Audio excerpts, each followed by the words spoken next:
Hello and welcome to M3 Live. I'm joined with Devon for the Monday lunch hour. What's going on, Devon? What's going on? And to everybody out there watching, or who'll be watching this is a PSA to all my big thicker folks. Okay, out there, my brothers and sisters. Somebody's still going to bend you over at the end of the day. Big backs still get bent over. Okay. We may not introduce you to their friends or family, but they will definitely bend you. I mean, Right. Usually, you don't mind being there, a little secret, but no. Let's just say that we like what we like. I mean, then there's like what we brag about what we like. Those are two different things. But today, I got new graphics. I was happy about that. I was went on Canva, made some new videos and stuff. Yeah, okay. I gotta get. Yeah, and I guess it's because it's official that Greg is going to move on to another show when he gets a chance to get back. He's on vacation post-election, but he's working on some new stuff. And yeah, I'm glad to be joined with our new co-host. Devon is taking over for Greg officially. So we got new graphics. Oh, wow. Okay. But on that note, we're going to basically preview some of the topics that I have for the live streams for Wednesday, and also the my Bearcast, which I do every Tuesday. It's coming out tomorrow, so I'm going to preview some of those with Devon. But yeah, you can catch it tomorrow on all your podcatchers, and of course on Wednesday, do my live stream with the rest of the panel 7 p.m. And of course, you wanted all that blurred goodness. Devon had a live stream last night at 5 p.m., which you can catch. In your feed is right below this one, probably. I don't know how every feed works, but we try to get it to all the everybody. Okay. So I'm going to go ahead and jump into the first topic. I usually have 4, but if we don't get to all of them, that'll be fine. And if you have anything you want to discuss, Devon, of course, feel free to bring it up. But I did this one because it's something that I have brought up time after time about like personality types and self-help sort of things. So I usually get labeled as a Debbie Downer, and it usually is true. Like, and I've read a lot of self-help books on like, you know, improving your happiness or whatever it may be. And there is a point at which you are who you are.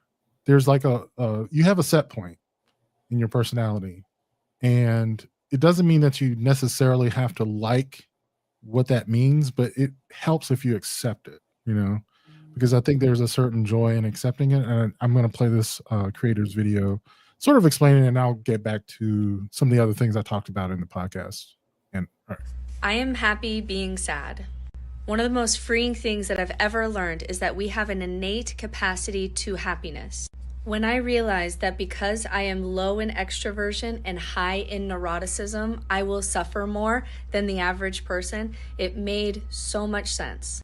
Because before then, I got sucked into the happiness, self-help, pop psychology bullshit world, and I literally have not read a book in that space since learning about this. Basically, all we can do is improve our natural capacity towards happiness about 10%. That's as much as we have control over. Which is why there's so many meditation things that say 10% happier. Like, that's the limit of control you have. So I do the things that are 10% in my control. I do the sunshine and diet, and I try to exercise, and I'll go out and see friends, and I'll take a walk with my dog. And yeah, I do those things. But it's so much better releasing the pressure off myself to become some kind of like saccharine, optimistic person. It's just not going to be me. And I'm actually so much happier just allowing myself to love winter and be emo. And I also created a job where it is a good thing that I have some levels of neuroticism. I talk about nihilism with my clients all day long. All day long, I am in nihilism with my people. I had a client yesterday who spent the entire hour with me wanting to talk about the big red button issue, and she just wanted someone to talk to about. That's something that I am most qualified to do because I am high in neuroticism and I think about questions like that. And just giving myself permission to just be attracted to the melancholy because it feels the most real to me has actually made me happier than trying to make myself happy. My friends know that when it's my turn to pick a movie, you're gonna cry in this movie. I pick movies that make you cry. And it just gave me a lot of peace to understand why my brain is so annoyed by like blinding sunshine optimism. And it's just never going to be me, and that there's a place in this world for people who suffer and are neurotic and are introverted. Think of all the art and the poetry we would miss if people like me didn't exist. And the good news is that it keeps me away from serial killers because I have never lit up a room in my entire life, and I never will. And I'm happy never lighting up a room. I will darken up a room. That's what I'll do, and I'm okay with that. I kind of have an issue with her saying she will never attract what she say? I would never attract a serial killer. Because I have never lightened up a room or whatever she said to them. I'm like, serial killers don't care with your emo or not. If they want to kill you, they will. Well, yeah, no, there's a type that serial killers have. It is the extroverted type. Yeah. And it's because they happen to be jealous or, you know. Mm-hmm. It's sort of like, yeah. So, and I think another thing that she mentioned was like the idea that we have this expectation that everyone is supposed to be the same in a certain way. Mm-hmm. And this even goes into the like self-help genre.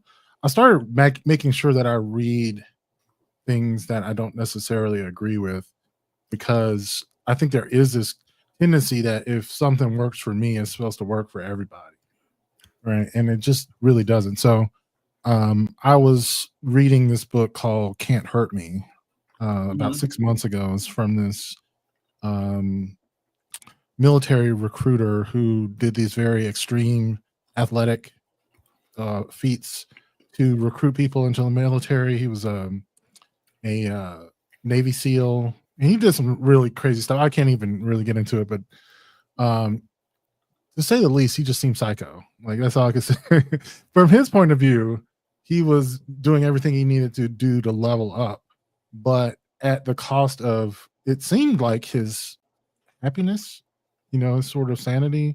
You know, like when he talked about his personal life, he, you know, denotes a trail of broken relationships and just chaos, you know, in his life. And somehow that is sort of normal for him. And I don't know, whenever he does speak about his personal life, he seems to attack it as it's a chore. It's like, you know, like, okay, I got to put in some time with the wife. You know, I got to go do this. Like, everything is like, you know, very regimented and like whatever. And he's very proud of it. And I'm just like, that seems so horrible. But I started to think, I am not him, right? Like, this is his reality. This is his truth. You know, this thing he had in the book he called the accountability mirror. And he would just look at himself in the mirror and talk shit to himself for like 30 minutes to an hour. Just like, wow. You know, like everything that he thought he did wrong, it's like, you know, you could do better than that. You still working back at work, whatever, you know. And I think he just got this from, you know, maybe his time in the military where, you know, drill sergeants were his motivators. So he became his own sort of drill sergeant. I'm just like, this does not seem like it would work for me. And so, yeah, in the podcast, I kind of talked about the idea of the shallow person versus a deep person. So, you know, like, I'm obviously interested in a lot of psychology, mental health, self-development, you know, abstract thinking type, you know, material. I love symbols and, you know, out there sort of metaphors about, you know, the meanings of things.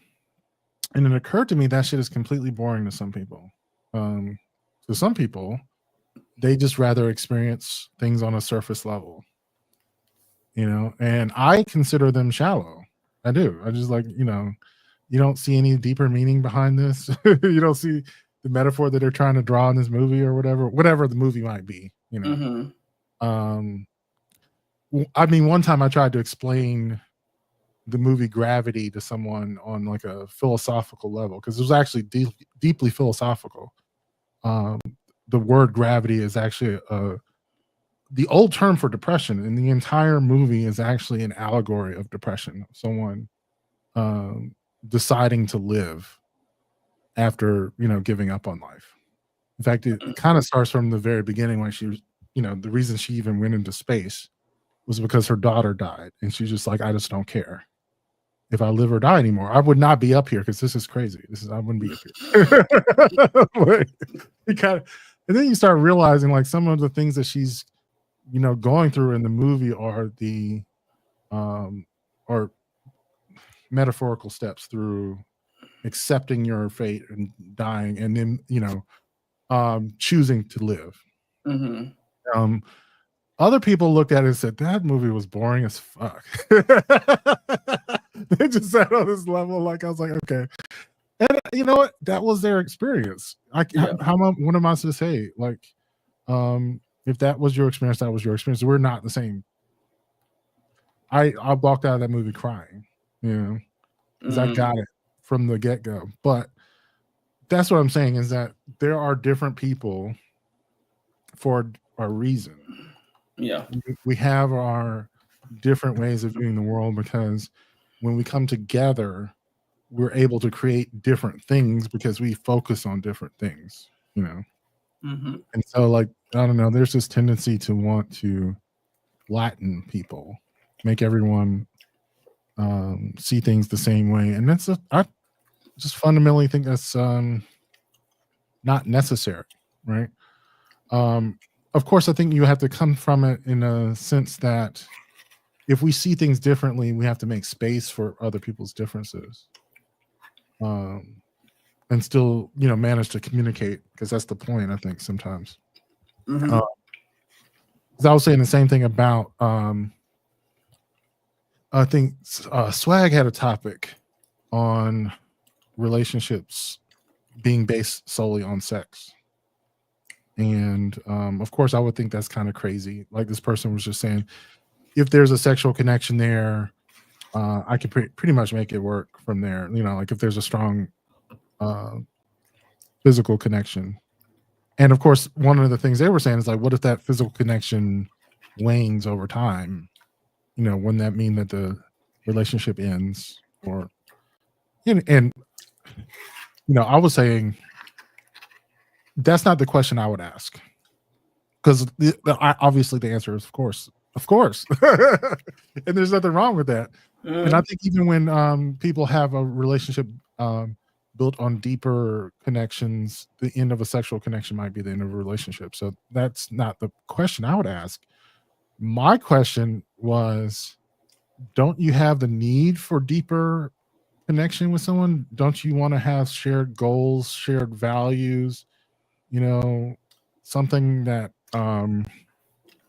you can't get from someone else, because you can get good sex from pretty much anyone. You could just go. I think that's inherently unstable, right? You could just get sex from anyone. I mean, honestly, yeah. And on top of that, I mean, I know this might be going into a different category when you say that, but yeah, you can get sex from anybody. And people think that, people are different, and people, I guess, feel different when you're having sex with another person. But I think at the end of the day, too, people forget that, it's just it's just a whole. Still, I mean, everybody has one, or whoever you fuck with or do it with has the same process the last person you did it with as well. But so that's why I get what you're saying. It's like, you can go get sex from anybody. It's just that what is there to do after the sex is over with, after it's done, after you got your whatever needs you got met. Okay, what's the next step? And most people be like, well, it's time for the person to go home. They can leave. What's done is done. And that's how we end up viewing a person when it's only a sexual connection is just like, okay, well, you did your deed. You can leave now. I'm satisfied. You're satisfied. Okay, you can peace out. And it's sometimes it makes people. Some people are okay with that, with just being that. But then there are some people who want something deeper, on a deeper level, that are like, okay, so I just sit here and gave this person some good ass sex, and I got my nut, but I still don't feel satisfied or fulfilled or whatever they were trying to get out of it. Maybe more. If they're trying to get more out of it, it's like, because there's nothing there. There's no foundation other than sex. If it wasn't for the sex, they wouldn't be here, or I wouldn't be here, Yeah. In fact, I think that's going to lead good into our next topic. Let me see if you had any comments. We just had one from Damon saying good morning. Good morning. Hey. Good morning. All right, so that leads into my next topic, which is, I guess, some signs that a relationship is not going to be successful long term. And so because he's talking about these in the negative, I think they also indicate signs of a deep relationship when you have these things, or that it's leading towards a deeper connection. I'm going to play this. There's 3 ways to know that they're wasting your time in the current relationship you're in, and it's time to abandon ship. You know the person's wasting your time, number 1, if they're unable to talk about serious issues and challenges. If you can't talk to them about serious issues and challenges that come up, there's no way that you're going to be able to have a future with them, because that's what relationships are. Conversations about serious issues and challenges. Number 2, they don't ask you any tough questions. Think about it. If the person never takes the time to ask you tough questions, then they don't really have the ability, bandwidth, capacity to start a long-term relationship with you. Number 3, you don't have any of the same long-term goals. If you're not on the same page with your long-term goals, then you're not going to have a long-term relationship, because you both need to be going the same direction. There's going to be friction, and this is going to fall apart inevitably. Number 4, they don't want to define the relationship. If you find yourself saying, "What are we? I just want to know what we are," and they won't just call you their girlfriend or say, "Yeah, we're in a relationship," and they want to keep leaning on the, "Well, this isn't really a relationship," you are wasting your time. You got to abandon ship. Number 5, 300 hours have already been spent in the relationship, and they won't introduce you to their parents or their children or whoever's close to them. 300 hours is equivalent to around 6 months on average. So if you spent that amount of time in a relationship with someone and they're still not ready to introduce you to anyone close to them, there is no future. Go ahead and abandon ship. Number 6, they struggle with negative thinking, especially about you. If you're with someone who struggles with negative thinking about their future, about themselves, but especially if they say negative things about you, then they don't possess the capability of maintaining a positive frame about you, which is a necessary skill for a relationship. So if you're with someone that doesn't know how to maintain a positive frame, you're going to have to go ahead and abandon ship. It's not going to work. You're wasting your time.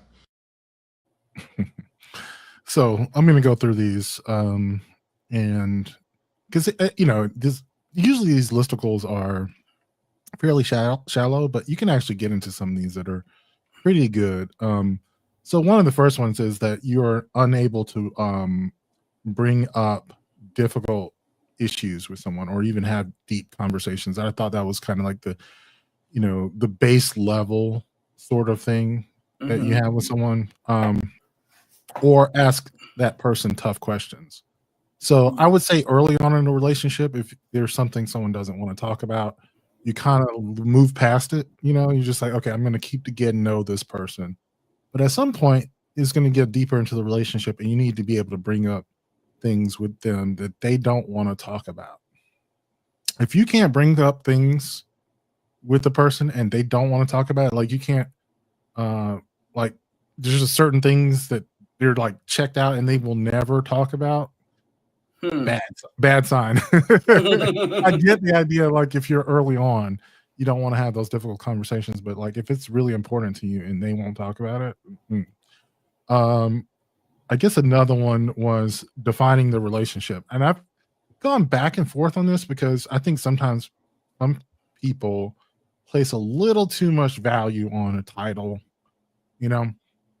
But at the same time, if a person does have an over dependence on a title, are you able to work with them on why you may not want that title, right? Like, what is it about that title that makes you upset? Like, are you able to meet in the middle somewhere and say, like, okay, we're going to say we're each other's boyfriends, but I want to be clear that, these are some of the things that make me uncomfortable about it. Like, I don't want you to make certain assumptions about where we're headed and things that we're going to be doing just simply because you need this title.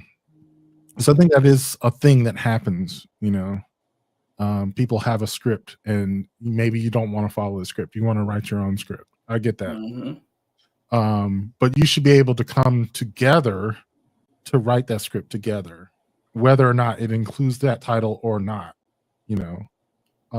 Typically if someone needs that title, you should give it to them, but you should also be able to, come to some understanding as to why you have that discomfort in the first place. And hopefully they can listen to you. I think another one they mentioned was not having equal long-term goals. And this is something that I disagree with I feel like it's the hallmark of a shallow relationship or a shallow person if they don't think about this. I feel honestly that a long-term partnership with someone, one of the primary functions of that relationship is to help you achieve your goals in life, right? Like at the very least, not be in a relationship with someone who is going to get in the way of you achieving things that you want, right? And so they have to be on board and hopefully actually being a way of boosting that. That is not the same as, say, being a gold digger. Like, for you actually, say like, oh, like I'm not gonna marry anyone who doesn't have the funds to make me achieve my goals. But at the same time, we want someone who is, got the motivation to want to help us achieve our goals, even if they don't have the means. You know what I mean? Right. Let's see. Another one was introducing them to your friends and family. Yeah, I had a friend of mine who went through something like that. Like they were with somebody for a year and some change. I want to say maybe a year and a few months. And it's not that they didn't. So he was introduced to the guy's children and all of that, but to his children, he was just a friend. He wasn't a boyfriend, and he wasn't. He did propose to him, and he said yes. So it went from, but still, he was still just a friend to the children, not to even though they were partners. They, were engaged. Basically, they were. That was his fiance. He never told his children that, hey, this is my fiance now. Or not even, but they didn't know he was a boyfriend either. But he never said, hey, this is my fiance, and we're together. We've been together all this time and stuff like that. And I know it's a delicate subject.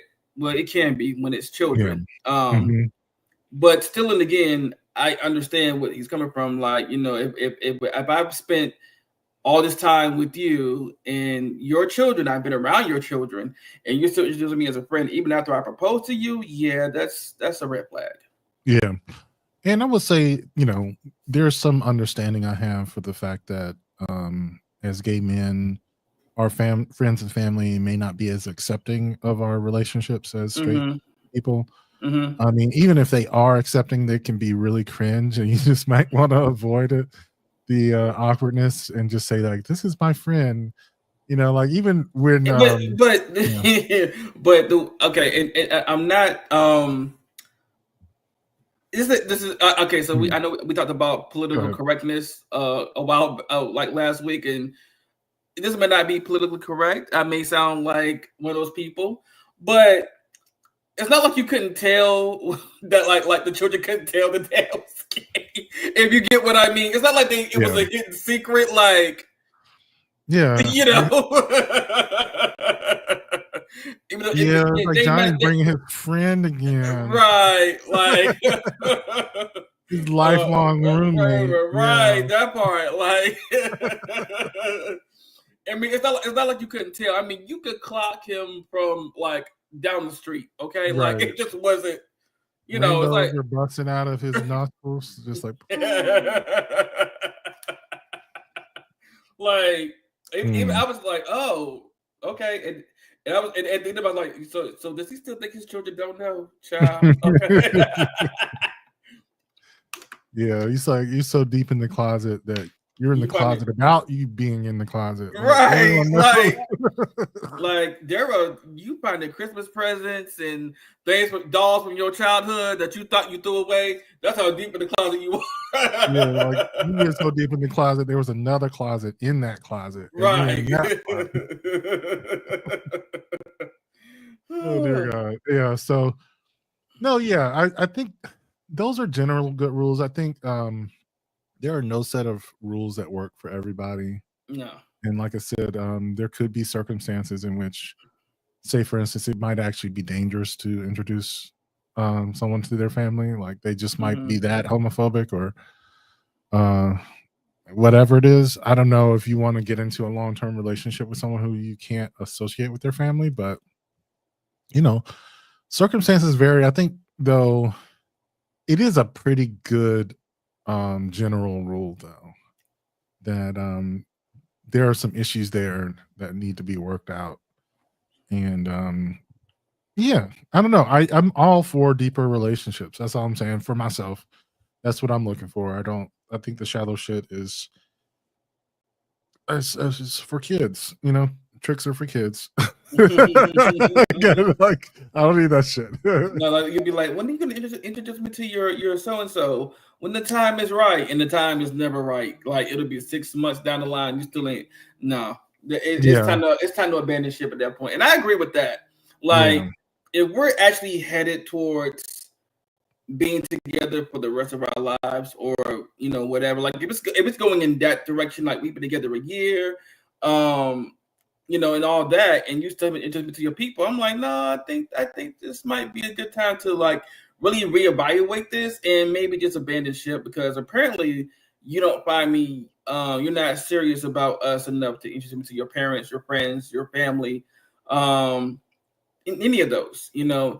And I also feel like some people don't do that is because they don't want their friends and family to bring up anything embarrassing about their past or what they've been doing. So I think some people avoid that too. But I'm like, look, if you have somebody that's really down for you, like your past shouldn't even matter. Like at the end of the day, somebody just tell them, well, you know what, like some time ago, this dude was in a whole fucking orgy. If it was me, I'd be like, okay, well, that was before me, and also good for them because I mean, get your life. I mean, listen, I am not against people being sexually free at all. Like, do you? You know what I'm saying? But my concern is when it comes to me and them, whatever boundaries we put in our relationship have to be. That's what we agreed upon, and that's what I want us to follow. Both of us, not just them, but myself as well. You know, but what they did 6 months ago before they met me, that's their business. You know? And I would be like, well, I mean, and then I would ask them about it later. So was it good? Was it hot? How many guys were there? You know, I'd be that kind of person, you know. That's good, because that's exactly how I would be as well. I mean, how many did you get? Did you you know, I'd be curious. Oh God. All right. So I got another one. Now this one I haven't discussed yet. I'm probably going to bring it up on Wednesday. This had to do with how we sometimes, I think, may want to create heroes and villains in our lives. You know, I was thinking about, you know what? It's funny you mentioned that because I was thinking about this morning. How we make the villain and somebody the villain in our story. Keep going. I'm sorry. No, exactly though. But I think it's a type of coping mechanism, you know. And the funny thing is, I kind of wish I could do it because I can't. I'm one of those people who really does see all sides. I do, and I wish I was the type of person who could just, make someone completely black and white and just cut them off and think, because I think it makes it so much easier. Okay. It does. Okay, here it goes. I'm going to play this. Not every example of a person not being at their best is a control tactics. Abuse is about control. It's not about not liking each other anymore. And the whole thing about wasting a person's time because you don't want to date them anymore, again, that is literally how all relationships that don't work kind of play out eventually. People have this weird idea that relationships are good until they are bad, and that the second they're bad, they should end. Once a few years ago, I was speaking with my ex's sister. We were catching up on a few things and talking a little bit about my relationship with her brother. But she did say, well, I think you guys were a good relationship. I think the relationship just lasted longer than it should have. And on one hand, she was right. But on the other hand, I was like, we didn't actually even date that long. We were together for not even 3 years. There is a certain threshold in terms of relationship length at which when you break up, odds are the last couple weeks to months are going to have been bad. My relationship with my ex lasted a little too long because we didn't break up the second things got hard. My relationship with my ex lasted too long because we tried to fix things. We tried to look at things from different angles. We tried to tell ourselves, hey, that thing that happened was just a fluke. Was I miserable for a couple months? Yes. Was he miserable for a couple months? Yes. Would we also have been miserable and confused and sad and alone if one of us had just broken up with the other the second things got hard? Yes. And this is where we can get into the kind of asshole versus abuser line to cross. Because again, few people are their best selves when they are in a relationship that is falling apart, that they're trying desperately to fix. And when you fight, especially with someone that you love and are close with and can be vulnerable with, unfortunately, bad sides of yourselves are going to come out. My ex even accused me of emotional abuse because he said I guilted him a lot. Because I was notoriously a bit of an easy crier, and he said that I used to cry to guilt him. I maintain that someone making you feel guilty is not the same as guilting someone, but if he felt guilted, who am I to deny his feelings? By that logic, I could also argue that he was emotionally abusive because he told me he didn't like when I cried, or he would say, stop crying. And it's true that at its core, asking someone to mask their true feelings and to not cry can be a form of emotional abuse. But was this really a control tactic? Or was this just a case of two people being idiots because they are 23, an age at which I'd already been told by Blink-182, no one likes you? Explain it that way, that makes no sense. I think one of the reasons we have to admit we're becoming a lot more comfortable with slapping abuser language onto certain people is because increasingly we're developing an inability to deal with and accept that bad things happen to us. You can't tell me that it's not at least a little bit of a coping mechanism that whenever an interpersonal relationship fails, be it a romantic one or a friend one, it is framed in this incredibly dichotomous way in which one person was a totally morally pure individual who never set out to hurt anyone, and the other was just a completely selfish narcissist. In fact, I would argue that almost any breakup that you endure in your early to mid 20s with someone you've been with for 6 months or longer would be perfectly fine sequel to Rashomon. So yeah, no, I just think it is a coping mechanism because the gray area sometimes is the what ifs are, just a little too much to handle. I wish I could do that more. Wish I could make someone the villain more and just throw them away, or even she was saying using the terms like abusive, because it's true. Sometimes people just do shitty things, and and I can remember, just times where, oh yeah, that was definitely a sign that this was not going to work out. But you try to make it work out. Maybe this is just a fluke. Maybe they are just having a bad day. I'm going to wait it out and see if you can make it work. And of course it's not working. And I think we owe that to ourselves, a little bit of effort to see if you can make a bad situation work out. But in that regard, if you are going to put in that effort to try to make a bad situation work, you're in for a little bit of pain. Oh yeah. And definitely. And if you are in for that pain, I think you owe it to yourself to not put it all on them, because it is them. They're a problem. but yeah, go ahead. But see, okay, so first of all, I'm gonna say this, okay? I think when people try to fix a problem in the relationship, they kind of, I'm not gonna say everybody, but I think a good majority do this. They kind of get in their head or in their mind or in their mind and their heart, okay, look, we're gonna work on this and it's gonna be better. so fast that it'll feel like this never happened. Like they'll delude themselves kind of into thinking or feeling like, okay, this is going to be a quick fix. When you have any type of issue in your relationship, no matter what it is, there is no such thing. I mean, I guess there could be a little bit of a quick fix. I mean, it depends. If it's something small, like a chore, like they didn't do this or they didn't do that, that's fine. But when something major, like maybe cheating or infidelity, trust issues, insecurity, things like that, that's not a quick. There's no quick fix to coming back from or fixing those things, because those are major, huge things in a relationship between two people or whatever. Even money issues is not a quick fix. Okay, it's not like, well, you're gonna go out here and get this job and it's gonna fix. No, it's not going to fix it like that. It's not gonna work like that. It may help in the long as you go on, but you still gotta grind it out. You still have to grind that out too. But there's no such thing as you go get a job. It's gonna make things. It'll make things a little easier, but it's not a quick fix, because that takes work. Okay, no matter what it is, that takes work. What was I gonna say? Oh yeah, the other part of this is like whatever. I mean, whatever issue you have, like you said, there's gonna be some pain, but also too that when you fix or resolve or whatever the issue in your relationship, whatever it is, do not bring it back up later on down the line and be like, well, you did this. Wait, I thought we got past that. See, that's another thing that I don't like what people do with either. It's like, we got past that though. That's an issue that we resolved. It should be no more. You know what I'm saying? Right. Like we resolved that. And we decided we're gonna move on. Why are you bringing it back up now in this argument to kind of either defend yourself or to justify something that is going on now currently? You know what I'm saying? Like, stop bringing up old stuff. That was an old tired subject that we both resolved. So let's focus on what's going on now. And also, go ahead. You go ahead. Go ahead. Oh, and when you're in a relationship with somebody as well, yes, look out for those red flags. You know what your red flags are. You know when something doesn't look like something is like, okay, this doesn't feel right. It's not right. It doesn't feel right.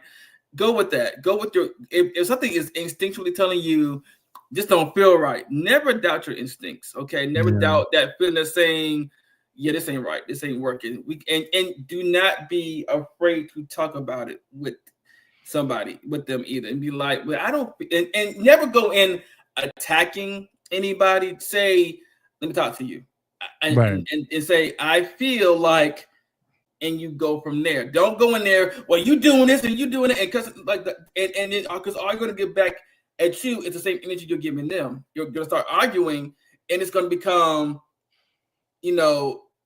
nothing's gonna get resolved in that case. You know what I'm saying? Like, so go in there at first with a peaceful mindset, like, look, and talk to you. I feel like this is this with this, and go from there. Now if they get defensive, then you know what it is, okay? But from your perspective, you have to make sure that you come in at the right energy too, and also remember that too. If they're doing something that you don't feel is right, or if they're doing something that's off-putting, there may be a reason behind that, and the reason actually might be you. So be okay with saying, be okay with hearing that it's something that you did to make them react this way. Yeah, and that is okay. I think one of the things that try not to be innocent, right? Like it's okay to be wrong about something. It's okay it's okay to be petty. It's okay to be emotional. It's okay to, these are all human emotions designed to protect you. It's part of what it means to be human. And going back to your idea of the, hearing your instincts and respecting them. Like if you suspect something is up and you want to talk about it, talk about it. Bring it up, be awkward, and just say like, this is on my mind. I saw this and this. I don't know what this means. Can we, delve into that? And if they refuse or whatever, I think you owe it to yourself to keep your eyes open and monitor the situation. Like, you know what's up. If they're not saying anything about it, then you're going to gather more information. Your body's going to be aware of it anyway. I think another thing is when it comes to emotions or breakdowns or whatever. In the video, she talked about the fact that she often would break down crying over something, and her ex considered that a form of emotional manipulation. The funny thing is, it kind of is. It is. Crying is a way to get sympathy, whether you do it consciously or not. I think the point that he was making is that he felt that she was consciously breaking down and crying on purpose to make him feel bad. But on a subconscious level, yeah, she's trying to make you feel bad. She's like, you should feel bad. Like, her hurting me. Like, this is what it is. What wrong, and that's perfectly acceptable. I use the example of, like, when emotions arise, we want to blame other people for our emotions, but really they are a choice our body makes, if that makes sense. Like, as we're sitting here, we are not necessarily choosing to beat our hearts, or to breathe. But our bodies do on a subconscious level. They have to send a signal to keep your heart beating and your lungs breathing, right? And we don't have to do those things consciously, because it's another part of our body that decides, like, I'm going to do this until we die, right? We're going to do this because we need to do this to live, right? In that same way, your body decides to feel certain emotions. It sends these signals up. It is a choice your body makes, not something that you choose consciously, but it is something your body does. And so for you to blame someone else for how you feel is ridiculous. It's absolutely ridiculous. What you would probably need to do is to take more responsibility on how you process your emotions, and if the trigger for this emotion was that other person, then hopefully, if you're in partnership with them, you can talk to them, and they can help you process your emotions, but they're not the cause of your emotions. You are. Exactly. So, exactly. But yeah, they could help, especially if they're being an asshole. Yeah. I mean, let's be clear. Assholes will cause deeply hurtful emotions, but it is still your emotions. But on that note, I guess we can move on. I got one last video, and then maybe like a question for you. I saw a TikTok I want to ask you about, but this is going to be an ethical question about taking photos of hot dudes in public. Or as we call them, creep cam. Creep cam, yes. Okay, I'm going to play this. Hi, Dan. 50-something-year-old gay guy in Australia here. I was in Europe recently, and I'd mentioned back to a friend in Australia that there are a lot of good-looking men in this country, and he said, send me some pics. So I managed to get a picture of a good-looking waiter, somebody else walking there, just pictures. And at one particular tourist attraction, I was trying to get a picture of a guy working there, and someone behind me, another tourist, saw it and started making a whole lot of noise at me in quite bad English, but I got the gist of it, telling me that, he was stamping his feet and thumping his chest and pointing and waving his arms and telling me that it was wrong and I was rude and I should stop it and to delete the photo, which I did in front of him. And then his wife got involved and she started going off at me, and I think even one of their children was going off at me. And so that was kind of the end of that. But I started thinking, how bad was this thing that I did? The picture of the guy he was fully dressed, obviously. He was working. It was a tourist attraction. He was an adult, clearly. It was middle of the day, surrounded by plenty of people. I had no intention for the picture other than to send it to my friend back in Australia to say, this guy's not good looking. Obviously, the people who got upset wouldn't have known that. So my question is, how wrong was I to try and take a picture or two of what I thought were good-looking young men in public places? So I thought about this a little bit when, getting into AI and pictures and stuff. I'll sometimes go into Google Photos. They'll have like these memories from things And mine goes back to about 2009, so it's about 15 years of photos. And there was a creep cam photo in there. I remember. Yeah. I remember taking a photo of some dude. Yeah, I've done that too. I even like what I remember this. It was one day this very sexy hot model driver that I took a picture of and sent to my friend. Like, dude, I would rock his fucking world. I would be like, no. I mean, I would be like, yeah, it's gonna be an all day thing, all day. I know what you mean. This dude I took a photo of was in the grocery line in front of me. And the photo wasn't much of anything. And, I could see a little bit in the photo, but I remember just like the physiological reaction I had to him, like just being near me. I was just like, I was breathing hard. Our heart was beating. I was just like, hell, you smart. Shit. Let me take a photo real quick. Right. Look, I started to have fond memories of that. I was like, oh, I should take more. But it kind of got me to thinking of the concept of ethics. Ethics is a really old subset of philosophy. And it's basically what we consider what is right and wrong. And there's a lot of different frameworks that you can view what's right and wrong. It's often tied into religion, but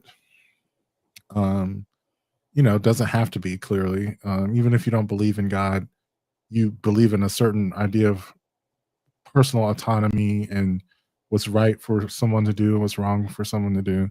And so, like, yeah, even if you don't even believe in a objective reality, you believe in a code of ethics, I think. And so it's a reasonably philosophical question to think, even if this isn't illegal, to take photos of people surreptitiously, do you feel that it's immoral? Is there something wrong with doing this? Yeah, some people will find it but feel like it's creepy, or you should be doing that. You should be taking pictures of somebody to sexually objectify them and put it or post it online and be like, I would this dude is sexy, I would do XYZ to them. And yeah, some people feel like that's creepy, and then some people feel like it's not, Yeah. I mean, it's definitely creepy, because I'm just thinking, if you reverse it and let's just say you find a photo of yourself taken out in public, that's like some serial killer shit, right? Like, right. And also because that's also how people get sex trafficked or abducted. Like, look at this one, should we get this one? Yeah, so I can understand and see it from that perspective as well. Like, you would never you would think that, hey, you sit by somebody be like, look, this is a good looking one, he looks healthy, looks sturdy, we should get this one. I'm gonna follow him around, see what his pattern is, and we gonna snatch him up and we gonna put him up for auction. Yeah. That's awful. It is. Yeah. But no, I'm just saying, like, it would, I think it would bother me, and I think anyone, like, we had this happen to a couple of people on here where they took photos that were available publicly on their page and made a Tumblr of them, and I don't know why they did it. It was just really creepy. It's like, why are you doing that? The Tumblr was creepy. I mean, Tumblr was super creepy. So yeah. I don't know what it's like anymore, but it still exists, but it's not what it was. No. And yeah, so, and I was thinking also, when I think of morality, we tend to want to not impugn ourselves, right? So even though it's something I clearly have done, I think it motivates me to say that this isn't immoral because it's something I've done, it's something that I will probably do again. But of course, I'm also human. And just because I did it and would do it again doesn't make it not immoral, It's definitely a gray area. I think intent matters. I think what you do with the photo matters.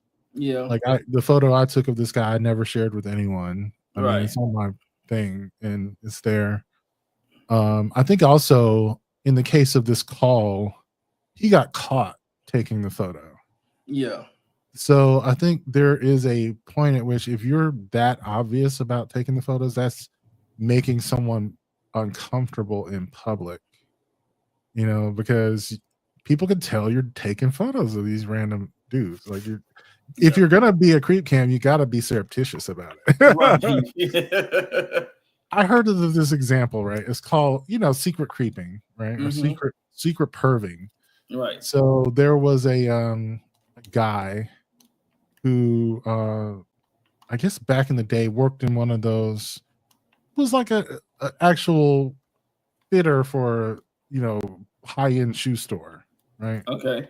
And so like he fit shoes on people all the day long, and of course he had a secret fetish for feet, right? And so like he's secretly perving all day long, just like, oh yeah, look at them toes, look at them arches. Massaging the feet. Like he's getting so much pleasure out of just doing his job. As long as you don't make the customer uncomfortable, right? I think it's okay. And that's where I'm gonna fall on the photos. As long as they never find out you took the photo, as long as you're not so obvious, as long as they will never run into the photo, then they will never know and no one will get hurt. And I would suppose it's somewhat wrong because you, by taking the photo, risk getting caught. Right. But as long as, and I think there's a level of right and wrong. The wrongness gets worse and worse the more obvious it is. That's what I'm gonna say. Yeah. Now I had a side topic. I don't have a video to go with it, but I saw a video on TikTok talking about some controversy dealing with Pokemon Go and their terms of service. Oh, okay. Did you hear about it? No, I saw the one about the mapping. So it was That's like the same thing. Okay, yeah. Okay.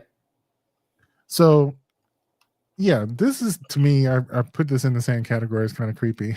But so yeah, Pokemon Go was being licensed by these mapping companies, similar like Google did Google Streets, and when it first started, you had these cars driving around every block, giving you street views of every building. And I think they did this back in the early 2010s, 2008 through 2012. And a lot of these things are out of date. Pokemon Go, hit the scene, like in 2016 or so? Yeah. Right. And apparently it was a part of the terms of service, like maybe a year into it, that this company got to sell your photos to this other company. And it was a way of them making more money on top of it. Because they were making money hand over fist. But basically, it was so insidious that, to me, it sounded insidious, that they would put Pokemon in certain locations because they needed photos of that location. For their I saw that. Yeah. I was like, ooh, that's really underhanded, man. It really is. Because I'm like, why would you just not send someone out to take the pictures? Why do you got to have other people do it? Because it's free and you make money off of it. Like, instead of having someone have to drive a car with a camera on it, you just literally make it part of a game. It's actually evil genius level. Just like make a game that people play that does all the work for you. I'm like, feel like Stewie from fucking Family Guy. You're right. I'll just make you all my bidding minions. You should do my bidding. I should take over the world domination. Pretty much. Because fucking Pokemon Go was the shit for so long. Right. Oh my god. And I also remember when people were using it to hook up with each other. Tell me how that worked. Like, there were like certain locations. Yeah, or certain people would like message each other and like let's meet up here. at the and training park or whatever. right at the Pokemon at this Pokemon stop, and we're gonna like hook up. And I was like, really? I mean, wow. I mean, y'all would turn anything that y'all can into a way of hooking up. I was just like, that is just. I was like, I mean, it's creative, but it's also just sad at the same time because it's I wish y'all would just let people just. It's a game. Enjoy the game. Enjoy getting out there and feeling like an actual Pokemon trainer on searching for Pokemon, not searching for dick. Okay, they have other apps for that. I did use Pokemon Go. I have to admit, I caught maybe like 5 Pokemon before I got bored, but I mean, it was fun. It was. I could see the joy in it because it's like augmented reality. Yeah, like that aspect of it was really cool, and I can only see things like that becoming even more popular when these, augmented reality glasses become a thing. But then that brings into question what those images are going to be used for, because if you're wearing on cameras all the time, like one little line in someone's terms of service that nobody reads could have all your data just being used for what? And the same thing is going on with Twitter too. That's why people are jumping the blue sky. Yeah, that's true. Yeah, they're using all that data to make a new. Well, it's not new, but a different, AI bot. And Twitter owns all your posts. Yep. No. And your pictures, and they can shut down your account anytime they want to, and all that stuff too. And nobody. And we talked about that yesterday on my show. When they can take your pictures and use it for whatever they want them to. They can take anything that you post. They can take it and use it for anything that they want to. Yeah. Yep. And there's nothing you can do about it. You can't sue them. You can't, say that. I mean, it is illegal, but there's nothing you can do about it. And even if you try to, it's too expensive. So that's a legal battle that you can't afford to do, and it's gonna be very hard to do. So, and I think the funny thing is this situation is really just brought up by the fact that Elon Musk is a total douche. He really is. But the fact is, any of these companies could take that stance if they wanted to. Like, there's nothing stopping any of the Metas or Facebook or any of them from doing what they want to do. Oh, we got a comment.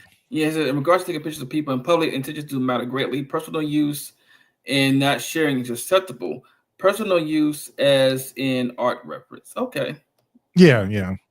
I agree. And that I just came up with that as we were discussing. And I think it really is just a matter of being, respectful how you use it. And I think also being surreptitious when you take them or asking their permission, one or the other.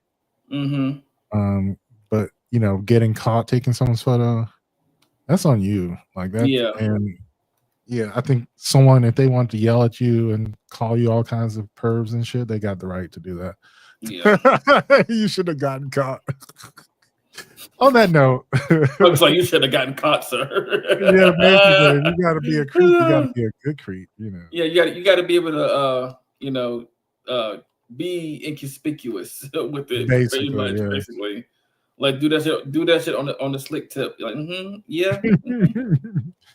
So, make sure to go looking for the podcast. It's going to be out tomorrow on all your podcatchers, of course.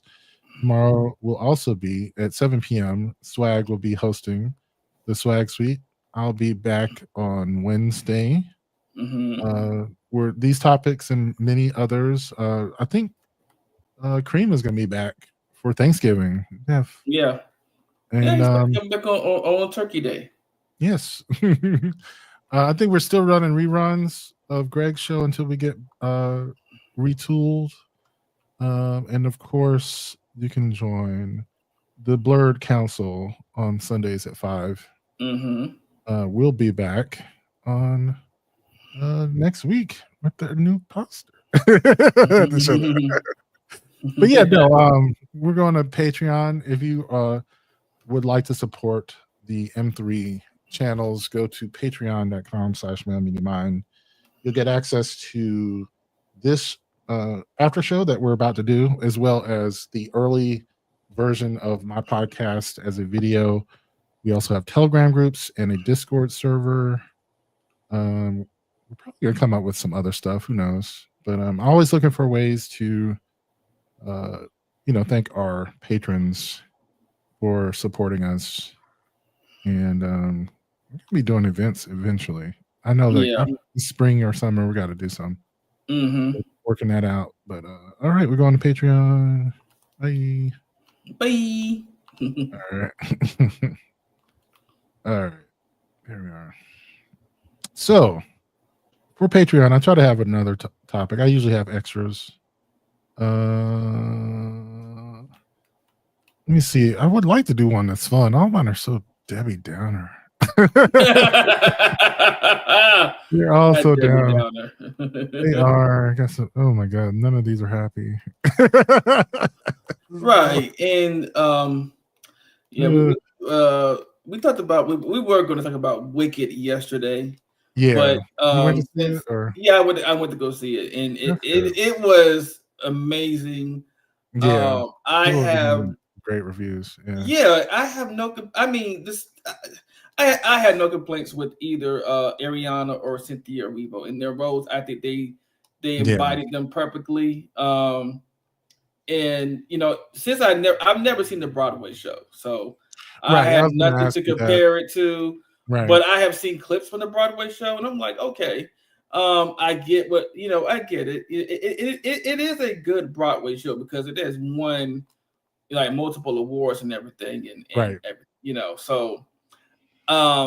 But of course, you have incels online that want to compare every fucking thing and say, well, this person shouldn't be in this role for this reason or whatever. And I'm just like, shut up. But the movie, the message in the movie was, there were many. There were quite. I mean, there were quite a few messages. Like, of course, the whole acceptance of a leader that's how they put it. Hold on, I have a picture right here. Hold on, because I want to make sure I quote it as it should be. The timing of a movie about a woman of color, Green, thinking she found a friend in a white woman, only to be left to fight her cause on her own, and the white woman helping continue the propaganda and writing of history because it benefits her. Wicked is hitting for me. Okay. Yeah. And but if you saw the movie, she did switch, but it wasn't an immediate switch. It was more of a, it was more of an acceptance. It was more of a, I accept the fact that you're going this way and I'm going this way. It was a mutual acceptance for both of them, and they accepted the consequences of what's going to happen now. So. Well, it's funny. I haven't seen the musical either, but the musical is based on a book. Right. I read the book some years ago. I want to go back to it, but it's, Elphaba was always black. I mean, let's just be real. Like it was always an allegory for race. I couldn't help but see it that way. Or any marginalized communities, like it, right. And I think a lot of times, it goes over people's heads. Like, I think Cynthia Erivo's performance does not allow that. I think people are having to confront that. but to me, there was also a scene in there where it spoke to me in an acceptance kind of way. There's a scene in there at near the end when she's really being like, and it was during the Defying Gravity song, which she blew out the water for me. I've heard the original too, like with her, what's the actress name? The Broadway person who plays her is Edina. I've heard her version, and I've heard Cynthia's version, and Cynthia's is just it's emotional. Because like Cynthia Erivo said in the interview, she said I relate to Elphaba because of how people see her with green skin and automatically think that she's a bad person and she's this and that and the third. And they judge her based off of that. And she's like, as a woman of color, as a queer woman, because she is bisexual. she knows how that feels in the real world. So it translated to her role as Elphaba. And you could really tell. And then when she sung the Defy Gravity, it's like she was singing a song of freeing oneself from the social norms of the world, what the world thinks you should be, how you should be, and what the world wants you to be. Like, according to society, you should be doing this and doing that. And it's like, no, I don't bend to society's will. I'm doing this on my own because I'm doing what I feel is right for me, and setting up what was right for other people too. So it gave all of that. Yeah. Like a song and a scene, and I'm just like, yeah. I was gonna say that was one of the things people said, like early on. There were reports that people were singing in the theaters while they were watching it. It said, if any of y'all bitches start singing during Defying Gravity, I will cut you. You know what? I understand, because look, I was like that too, but I was thinking to myself. I wasn't singing out loud. Right. If y'all sing out loud. Right. Yeah. But when I went to go see Avengers Endgame, right? And I made a post. If you have children, if you have babies that cry, leave them home with the babysitter or whoever. Do not bring them to the theater, because no, this is a big Marvel movie. Do not be bringing your loud ass children up in the theater. I will punch a child in the throat. I am not afraid to do that. Oh, God. And I heard, when I went to go see it, I heard one baby cry. I was just like, wait a minute. And then the baby quieted. I was like, oh, okay. Okay. I thought I was gonna have to punch a baby. That's what. Right. I didn't want to have to do it, but right. You know, it was about to happen. Right. Oh, I gotta show you this. I put this in the group as we were talking about movies, but this shit right here. Oh. What? No. I said, why didn't I think of this? Mission accomplished. Yes. Okay, listen. Look, I'm gonna get me a baby carriage just for that reason. Exactly. Bring whole fucking dinner into the theater. Right. Bring your whole meal, and ain't nobody gonna check. Ain't nobody gonna check your bags. No. And nobody gonna check. Okay, look, because I'll admit I have snacks. I mean, who hasn't? Because let's be real, snacks at the theater are expensive. They've gone up over the years. Like, talking about inflation, yeah, that's a major inflation. Like, you paying $20 for a popcorn and a drink, and that's it. But yeah, I have to snacks into the theater before, and drinks in my backpack, and. Yeah, nobody's saying they can't without reason. They can't check your bag without a reason anyway. And then plus, that's good. It's like, but I do remember when they did do it. They did it when they did do it for a while after the shooting that happened at the movie theater. Yeah, I was gonna say for security reasons. Yeah, but other than that, they gonna check your bag. Yeah, that's good. It was like whole dinner, like right. That's awesome though. Like, if you have a baby carriage and then you can fold it down. And lift it up, and it's like a table, and you just eat. Like, oh, that sounds so good, and I love me some wings. And then what I mean, I understand why movie theaters get mad when you bring food in, because you're not buying their food. So you're taking money out of their pocket. But at the same time, I'm like, I understand why people do this, because y'all feel like y'all are robbing us. Okay, look, y'all have pretty much bent us over and fucked us with no lube for y'all fucking snacks. And I'm just like, I can go to the grocery store and buy everything in here cheaper. I mean, come on. Yeah, 5 times as much. Especially with inflation going on. You think people ain't gonna try to sneak whatever they can? No, they will. Shoot, you want to get paid $25 for some wings and fries? I can go next door and buy the same thing that you're offering here for half that. Yeah. Come on.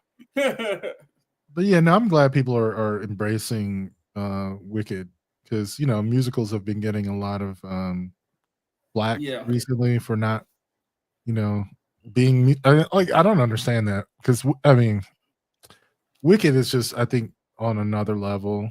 Yeah.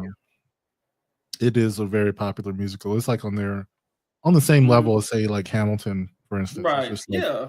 And there are people who say, I enjoyed Hamilton, and I'm glad I enjoyed Hamilton myself, but I yeah, also enjoyed Hairspray. Now, I didn't watch the Broadway, I watched the movie, but right. I enjoyed that's my another one of my guilty pleasures that I enjoy is Yeah, I never Hairspray. did see that one, but I mean, I know it's super popular, but Yeah, and it's also about racism and class and body imaging and stuff like that. So yeah, yeah, that's what made it so good and powerful, and even the songs in it made it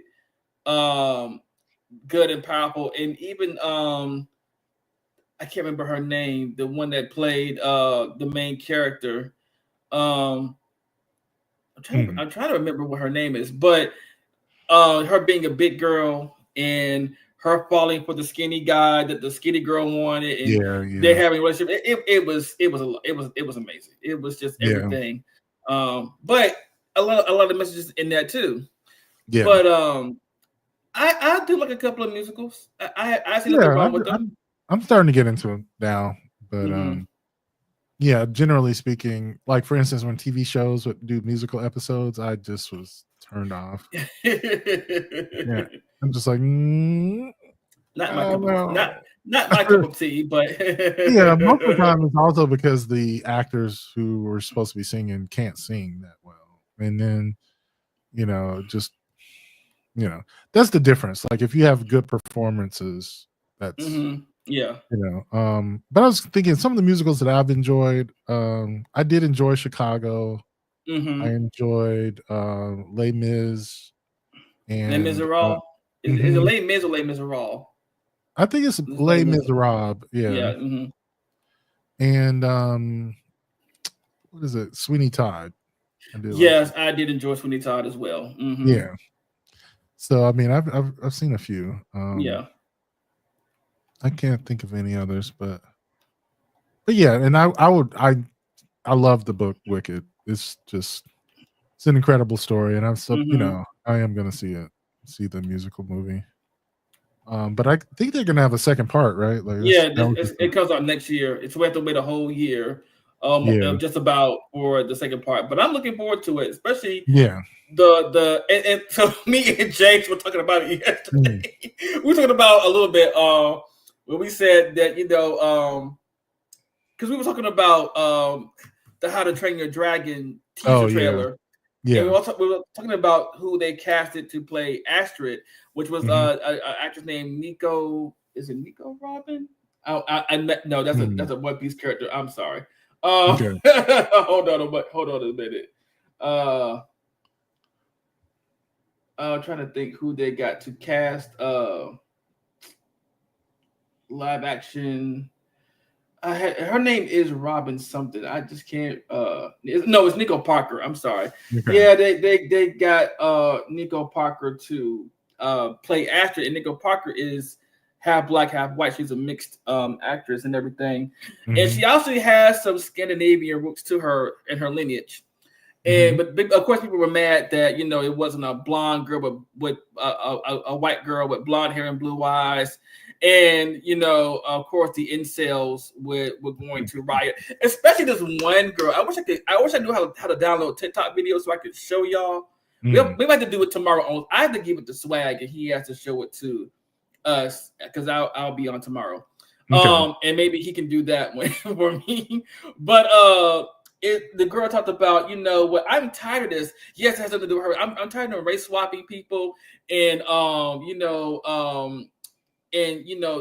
look at her with the dragons, and also she's like, we're tired of people whitewashing characters of color.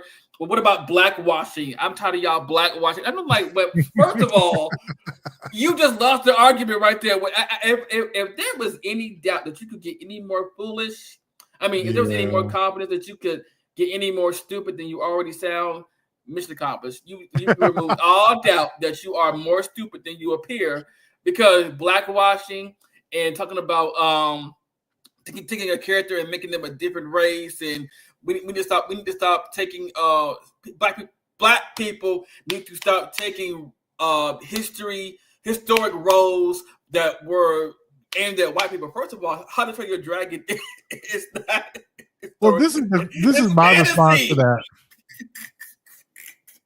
My response to that question would be like, why? What's wrong with that? Mm-hmm. You're hurting white people? Like, really? Are you really? You think white people are hurt?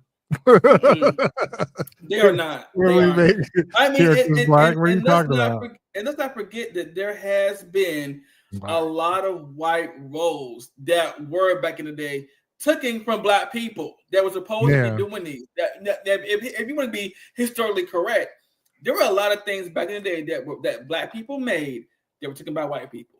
Well, yeah, and there were a lot of roles that were passed over for black people that they gave to a white person. Yeah, I mean, it's ridiculous. Like, let's put it this way: I when I'm working, I sometimes will listen to different lectures. I've been basically trying to re-educate myself, just like revamp some of my education on different topics or whatever. Mm-hmm. And I took a course on African American history. It was maybe like 36 lectures. Each of them was like 30 minutes each. And I think 7 lectures in, I was just like, I don't know if I want to do this. Like, this is so horrible. Like,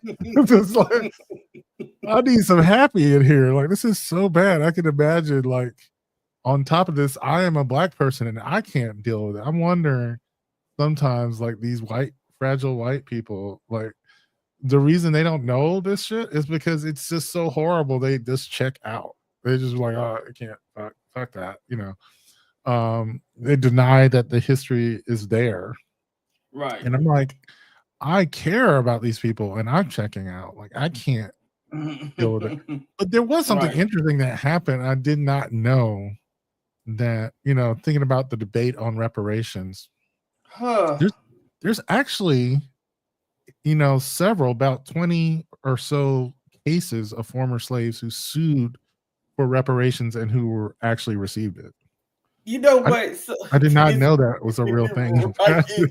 Yeah, because there was an episode in Atlanta that showed that Brian Tyree Henry and Danny Glover, were on, and they were the stars of it. And Danny Glover was the one that made the script. He wrote the whole entire thing. But there was an episode where there is a white guy who goes to the door. He's like, the guy's like, are you so and so? Yes, you've been served. And then the black woman comes in behind with her phone recording.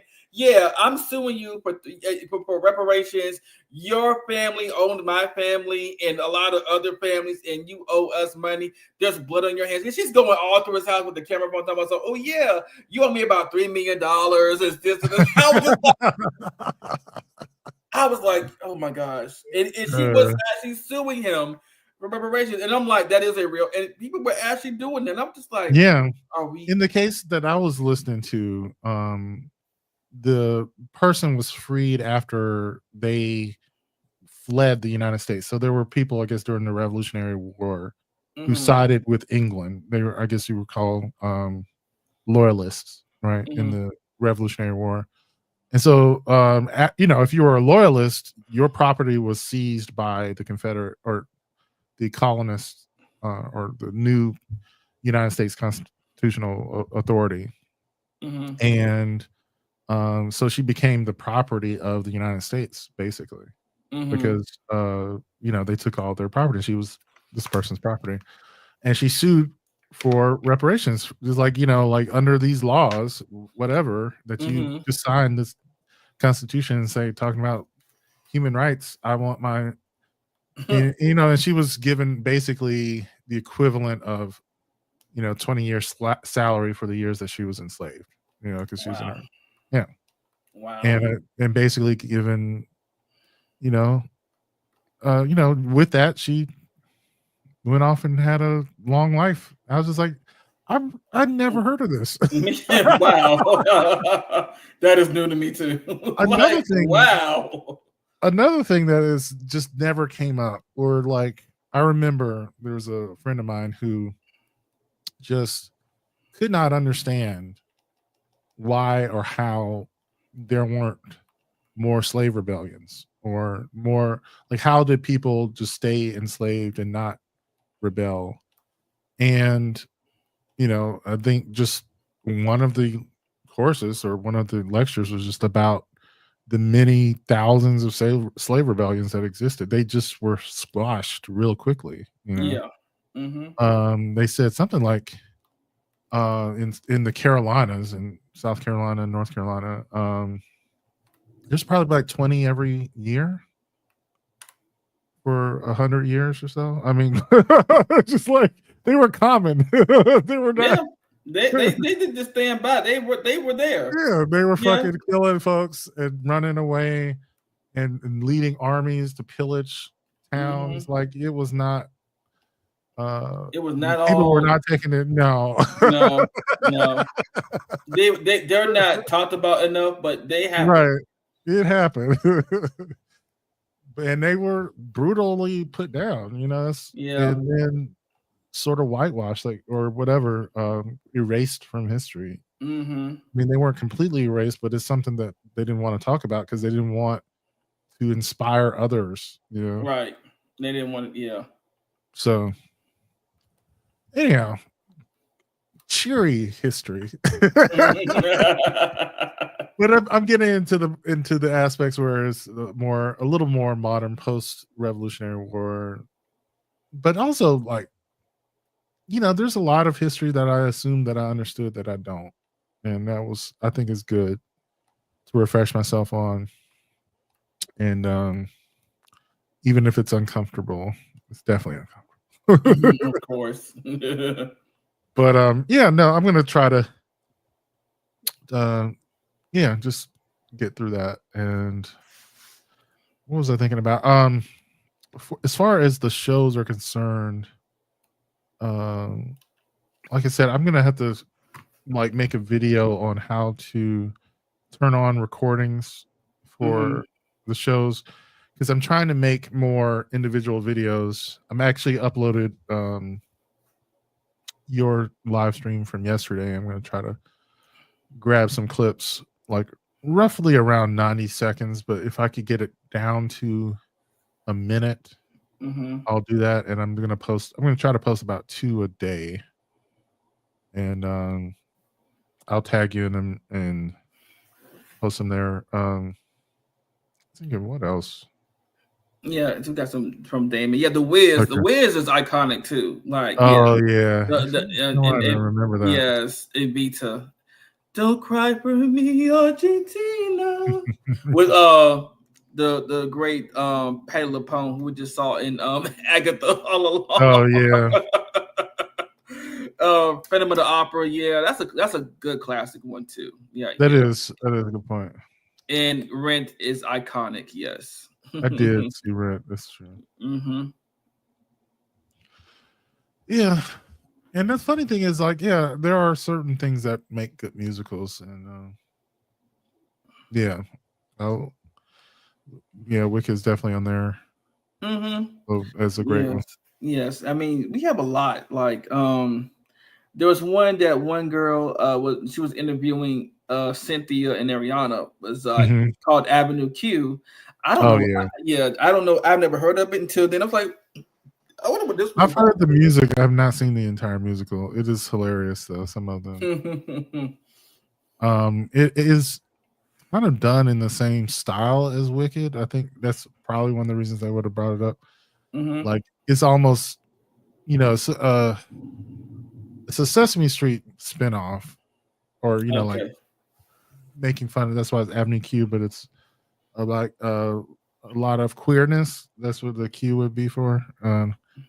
And the songs are in the style of the ones on Wicked. So it was really popular then, which of course that is a song from Wicked, popular.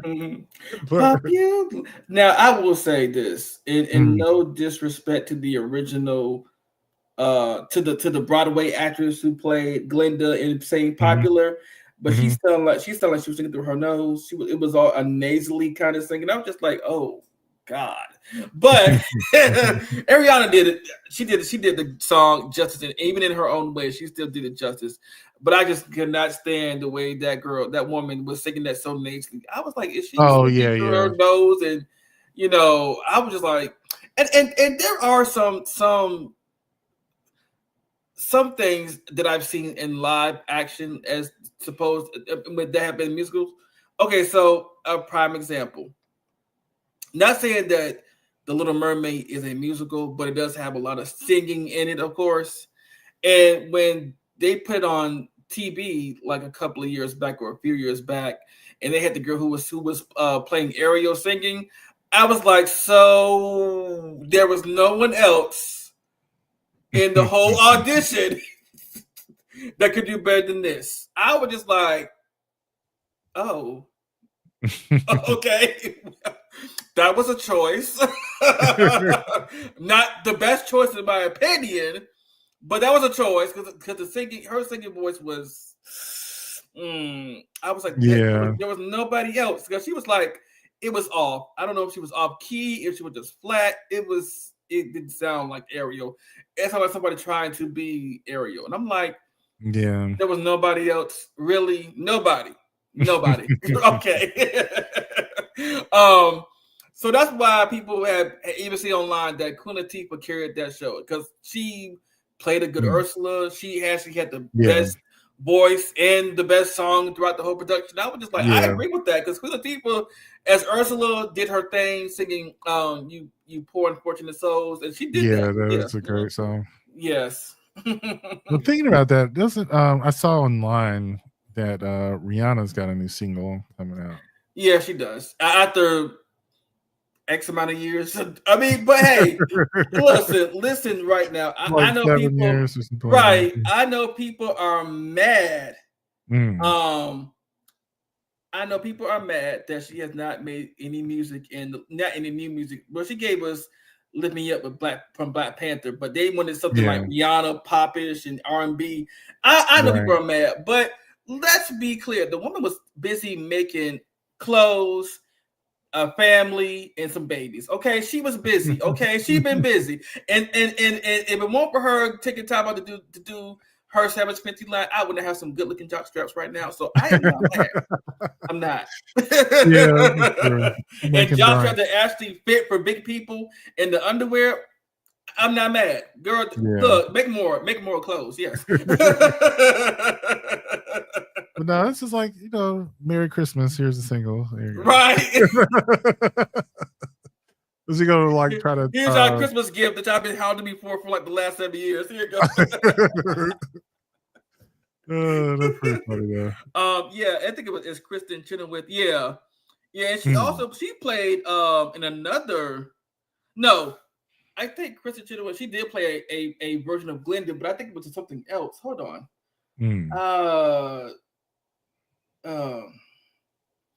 She did play a version of Glenda in something. I saw it on YouTube. Okay. So yeah.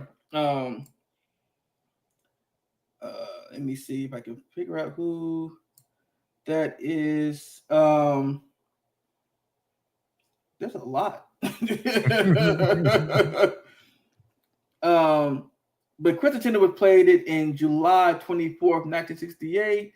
I think the most recent one was Ali Mosey. The most recent one. I'm not sure about when Wicked came out. They got so many years up here of them changing. Yeah, that's another. We'll talk about that Sunday. Yeah.